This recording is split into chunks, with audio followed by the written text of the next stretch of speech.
श्री शिवाय नमस्तुभ्यम, हर हर महादेव, जय महाकाल। कैसे हैं आप सभी लोग। देखिए, आप सभी को पता है कि 26 जून 2025 से शुरू हो रहे हैं आषाढ़ मास के गुप्त नवरात्रे। और इन गुप्त नवरात्रों में करने वाला सबसे अचूक उपाय आम के 11 पत्तों का उपाय, जिसे करने मात्र से आपके जीवन की जितनी भी धन और कर्ज को लेकर के समस्याएं चल रही है, व्यापार नहीं चल रहा, दुकान नहीं चल रही, नौकरी नहीं लग रही है, घर में धन कहीं से आ नहीं रहा है, तो जितनी भी आपके धन की समस्याएं हैं वो इन नवरात्रों में खत्म जरूर होती है। गुरुदेव की कथा से सुन करके और समझ करके पूरे उपाय को बहुत आसान भाषा में आप सभी को बताऊंगा। परंतु उससे पहले आप सबसे बस एक छोटी सी प्रार्थना है कि जो लोग पहली बार आए हैं ना, चैनल को जरूर सब्सक्राइब कीजिएगा और वीडियो को लाइक करके महादेव का कोई सा भी प्यारा नाम कमेंट बॉक्स में लिखना मत भूलिएगा।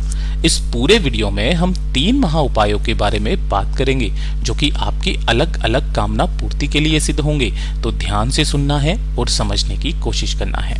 सबसे पहले बात करते हैं हमारे पहले वाले उपाय की, जो कि आपको आम के 11 पत्तों से करना है। गुरुदेव ने कहा, शिव महापुराण की कथा कहती है कि अगर आपके घर में धन को लेकर के समस्याएं हैं, पैसे को लेकर के पैसा कहीं से नहीं आ रहा हो, या फिर आपने कोई कर्ज ले लिया है जो चुकता नहीं हो रहा है, आपकी कोई दुकान है, कोई व्यापार है, कोई फैक्ट्री है जो नहीं चल रही है, ग्राहक नहीं आ रहे हैं, माल नहीं बन रहा है, आमदनी नहीं हो रही है, साथ ही साथ जितना आप पैसा लगाते चले जा रहे हो उतना ही खर्च होता चला जा रहा है, पैसा बिल्कुल बचता ही नहीं है, तो जो नवरात्रि का जो 9 दिन होते हैं उसमें से किसी भी एक दिन इस वाले उपाय को निश्चित रूप से कीजिएगा। माता लक्ष्मी जी का ये सबसे अचूक उपाय है, जो कि सिर्फ और सिर्फ, चाहे वो गुप्त नवरात्रे हो, चाहे शारदीय, चाहे चैत्र नवरात्रों के अंदरूनी किए जाते हैं। आपको क्या करना है, इस तरीके से लेने होंगे आम के पत्ते। लेकिन इस चीज का विशेष करके ध्यान से सुनिएगा कि जो भी आप यहां पर आम के पत्ते लो, तो आपको एक ऐसी डंडी तोड़नी है जिस पर एकदम हरे आम के पत्ते क्या हो, लगे हुए हों। जैसा कि आप चित्र में देख पा रहे हो, तो आपको यहीं से डंडी तोड़नी है, आपको पत्ते नहीं चाहिए। इस वाले उपाय में इस चीज का विशेष करके ध्यान रखना है ना। आपको एक ऐसी डंडी चाहिए जिसे मैंने ये लाल लाल किया है ना, जिस पर हरे पत्ते लगे हुए हों, है ना, इस तरीके से।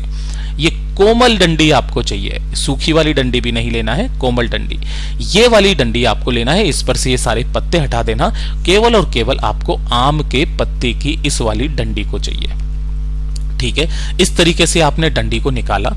इसी वाली डंडी के आपको क्या करने पड़ेंगे, 11 टुकड़े करने पड़ेंगे, इस तरीके से छोटे छोटे, है ना। ऐसे करके आपको 11 टुकड़े करने हैं इस वाली डंडी के। जैसे ये वाली डंडी हो गई ना, इसी के आपको 11 टुकड़े करने हैं, छोटे छोटे। ठीक, इस तरीके से 11 टुकड़े करने के पश्चात इन सभी 11 टुकड़ों को आपको किसी भी सूती धागे से चारों तरफ से इस तरीके से बांध देना है। मेरे पास में कोमल डंडी का जो गट्ठर था उसका फोटो नहीं था, तो इसलिए मैंने सूखी वाली डंडियों का फोटो लगा दिया है। आपको कोमल डंडियां जो 11 होनी चाहिए, इस तरीके से आपको उसका गट्ठर बना लेना है। साथ ही साथ आपको लेना होगा थोड़ा सा शहद। ये जो शहद होता है ना, आपके जीवन की समस्त समस्याओं का काट करने का सबसे अचूक चीज होती है। ठीक है, इसी के साथ में 1 लोटा शुद्ध जल लेना है अपने घर का तांबे के कलश में। तो जो आपने 11 आम की डंडी का गट्ठर बनाया, वो शहद और 1 लोटा शुद्ध जल, इन सभी को लेकर के आपको भोलेनाथ के मंदिर में पहुंचना है, शिवलिंग के पास में।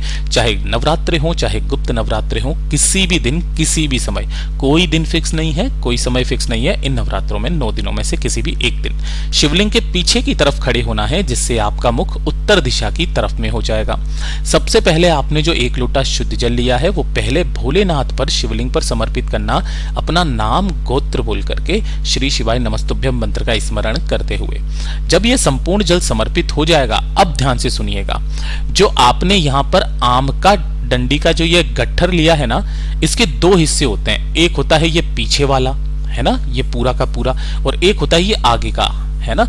आपको किसी भी एक हिस्से पर क्या करना है, आगे से आपको उन्हें शहद में डुबो देना है। जैसे मान लीजिए आपने इधर का हिस्सा पूरा का पूरा शहद में डुबो दिया, एक साइड से आपको शहद में डुबोना है और डुबो करके आपको अपना नाम, गोत्र और आपके जीवन में जो भी धन को लेकर के समस्याएं आ रही है उन सभी का काट करते हुए, उसका सभी का खत्म करने की कामना करते हुए महादेव की शिवलिंग पर, जो महादेव जी की सबसे छोटी सबसे प्यारी पुत्री होती है माता अशोक सुंदरी, उनके स्थान पर आपको इन्हें रख देना है। लेकिन रखने का तरीका विशेष रूप से ध्यान रखना कि जिधर भी आपने शहद लगाया है वो शहद वाला हिस्सा शिवलिंग की तरफ में होना चाहिए।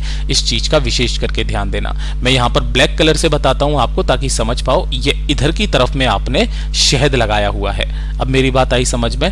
अपनी कामना कह करके जो व्यक्ति इन नवरात्रों में मात्र एक बार इस उपाय को कर लेता है, जीवन में उसके कभी भी धन की समस्या नहीं आती। पूज्य गुरु जी का बहुत अद्भुत और अचूक उपाय है, जरूर कीजिएगा। और अब बात करते हैं हमारे दूसरे वाले उपाय की।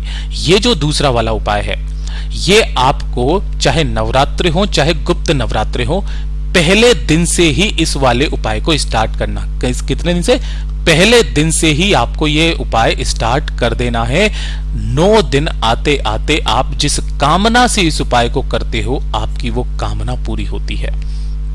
गुरुदेव ने कहा आपको लेने होंगे इस तरीके से 9 फूल, ठीक है, 9 फूल आपको लेने हैं। अब वो 9 फूल कौन से होने चाहिए? जो आपको आगे के 9 दिनों तक अवेलेबल हो जाएं, उसी तरीके के 9 फूल आपको लेने हैं, ठीक है। नॉर्मली जो गेंदे के फूल होते हैं ये आपको हमेशा अवेलेबल होते हैं, गुलाब के होते हैं ये हमेशा अवेलेबल होते हैं। तो आपको क्या करना है, 9 फूल आपको लेने हैं। 1 लोटा शुद्ध जल लेना है अपने घर का तांबे के कलश में, ठीक है। और इन्हीं को लेकर के पहुंचना है भोलेनाथ के मंदिर में, शिवलिंग के पास। यहां आपको शिवलिंग के पीछे की तरफ में जाकर के आसन लगाकर बैठ जाना है। जो पूजा पाठ अर्चना करनी है पहले करना और उसके पश्चात 1 लोटा शुद्ध जल अपना नाम और गोत्र बोल करके भोलेनाथ की शिवलिंग पर समर्पित करना, श्री शिवाय नमस्तुभ्यम मंत्र का स्मरण करते हुए। जब यह संपूर्ण जल समर्पित हो जाएगा तो उसके पश्चात आपने जो 9 फूल लिए हैं उन 9 फूलों को आपको उसी से महादेव की शिवलिंग का क्या करना है बच्चे, श्रृंगार करना है। इस तरीके से आपको उन 9 फूलों से महादेव की शिवलिंग का श्रृंगार करना है, ठीक है। अपनी कामना कहते हुए ओम नमः शिवाय मंत्र का स्मरण करते हुए 9 फूलों को समर्पित करके दोनों हाथों को जोड़कर बाबा से विनती करना, कामना करना। और कामना करके जब आप वापस मंदिर से आएंगे तो 1 घी का दीपक मंदिर की चौखट पर जरूर लगाना। ये तो हो गया पहले दिन का काम, लेकिन ये वाला उपाय सिर्फ एक दिन नहीं करना है, पूरे 9 दिन ये वाला उपाय करना होता है। पहले दिन जब आप जाते हो तो पहले दिन आपको 9 फूल समर्पित करने होते हैं। दूसरे दिन आपको 18 फूलों से महादेव की शिवलिंग का श्रृंगार करना होता है। तीसरे दिन 27 फूलों से, चौथे दिन आपको 36 फूलों से, 5वें दिन 45 फूलों से, छठे दिन आपको 54 फूलों से, 7वें दिन आपको 63 फूलों से, 8वें दिन आपको 72 फूलों से और 9वें दिन आपको 81 फूलों से। जब आप इन संपूर्ण फूलों को जोड़ते हो तो ये होते हैं 405 फूल, जो कि आपको पूरे 9 दिन में समर्पित करके शिवलिंग का श्रृंगार करना है। एक चीज का विशेष करके ध्यान रखना कि जो फूल आपने पहले दिन समर्पित किए थे ना, बाकी के सभी दिन वो सेम फूल होने चाहिए। जैसे पहले दिन आपने गुलाब के किए थे तो दूसरे, तीसरे, चौथे, 9वें दिन आपको पूरा का पूरा गुलाब के फूलों से ही श्रृंगार करना है। 9 दिन खत्म होने तक आपके घर के जितने राग, द्वेष, क्लेश होते हैं, लड़ाई झगड़े होते हैं, वो तो दूर होते ही होते हैं। साथ ही साथ आप जिस कामना से करते हो आपकी वो कामना भी निश्चित रूप से पूरी होती है। पूज्य गुरु जी का बहुत अद्भुत और अचूक उपाय है, जरूर कीजिएगा। अब बात करते हैं हमारे तीसरे वाले उपाय की। ये जो तीसरा वाला उपाय है कि अगर आपके घर में बिल्कुल भी सुख नहीं है, बिल्कुल भी शांति नहीं है, आपके परिवार की खुशियों को किसी की नजर लग गई है, जिससे आपके घर में हमेशा लड़ाई झगड़ा रहता है, धन की आवक सी आपके घर में रुक गई है, कोई व्यापार, दुकान, फैक्ट्री ये नहीं चल रही है ना, बहुत ज्यादा कष्ट में जीवन बीत रहा है, बनते बनते काम अगर आपके बिगड़ रहे हैं, तो इस वाले उपाय को इन 9 दिनों में से किसी भी एक दिन लिख करके, नोट करके कर लीजिएगा। आपको करना क्या है, आपके मोहल्ले में या आपके आसपास जो भी 10 साल से छोटी कुंवारी कन्या हो, 10 साल से छोटी कन्या है ना, ऐसी आपको 9 कन्याओं को अपने घर पर बुलाना है और उनको पूरे विधिवत पूर्वक भोजन कराना है। भोजन कराने के पश्चात आपको उन सभी को दक्षिणा भी देनी है, उनके पैर छूना है, दक्षिणा देनी है। और दक्षिणा देते वक्त में आपको एक चीज का ध्यान रखना है, चाहे पैसे दो या कुछ भी दो, लेकिन उन 9 कन्याओं को आपको लाल रंग की माता की चुनरी, है ना, लाल रंग की, ये चीज विशेष रूप से ध्यान से रखिएगा, लाल रंग की माता की चुनरी हो तो वो आप भेंट करना, या फिर लाल रंग का कोई भी सामान, जैसे कोई पेंसिल हो गई, ज्योमेट्री बॉक्स हो गया, छोटे बच्चे हैं स्कूल जाते हैं तो लाल रंग का बैग हो गया, कुछ भी लाल रंग की चीज आपको उन कन्याओं को दान में देनी है। गुरुदेव ने कहा कि साल में पड़ने वाले ये जो 4 नवरात्रे होते हैं, 2 गुप्त, 1 चैत्र और 1 शारदीय नवरात्रे, जो व्यक्ति इन नवरात्रों के 9 दिनों में से किसी भी एक दिन इस काम को कर लेता है, माता रानी उसके घर में सदैव सुख शांति समृद्धि भर देती है। पूज्य गुरु जी के सभी उपाय बहुत ही ज्यादा खास और अद्भुत है, जरूर कीजिएगा। वीडियो पसंद आए तो लाइक करना, चैनल को सब्सक्राइब जरूर कीजिएगा।